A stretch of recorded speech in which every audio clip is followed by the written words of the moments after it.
Hey guys, remember I told you on the last video I was gonna find something about the spending bill? Well, I didn't need to look far. It just came about thereafter. The spending bill from Biden. Check it out.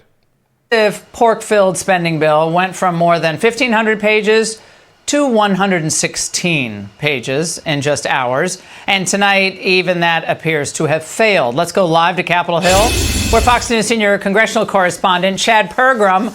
I've been watching you, Chad. This is kind of the Super Bowl for you every pre-Christmas. It seems like this is what we're always doing. What is the very latest that you can tell us? Well, they just defeated this bill, which was the new interim spending plan that House Speaker Mike Johnson put out. It would have funded the government for 3 months. President-elect Trump was behind this. It had $110 billion in disaster aid. And this needed 2/3 to pass, and they weren't even close to getting that. $110 billion disaster bill that Biden would have wrote to the taxpayers that you and I would have paid for this economy before he let loose, basically, right? This is absolutely ludicrous. I mean, there were a significant number of Republicans who voted no. In fact, it didn't even get a majority had they done it under the regular process here.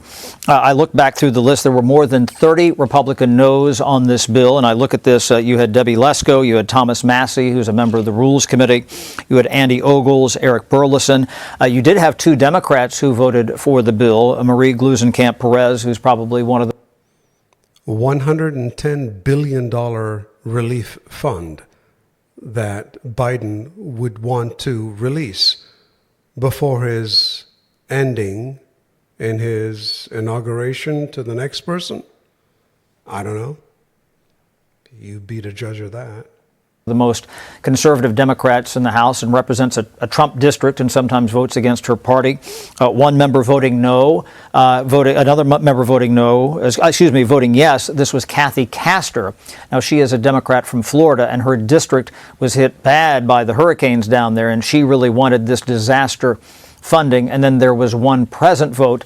That was Marcy Kaptur, who's a Democrat from Ohio here. And so the fact that this went down, again, after President-elect Trump put his imprimatur behind this, you might quibble with what Mike Johnson had before, failing, to read the room or whether or not he was dialed in or who's to blame there earlier. But the idea that then you had President-elect Trump jump on this bill and they couldn't get enough Republicans to support this. Mike Johnson is doing something weird. I don't know what he's doing. Right before the inauguration. I have no idea why. Let's look at this. A few minutes ago, is that on every bill to fund the government or raise the debt ceiling in this Congress, even though Republicans have been in the majority, the Democrats have made up the difference. You've had swaths of Republicans vote no, and the Democrats have kind of carried them across the finish line.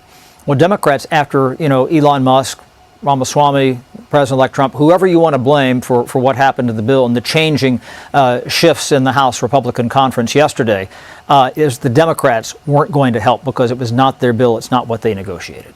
Yeah, well, the question is, Chad, now, who has the leverage?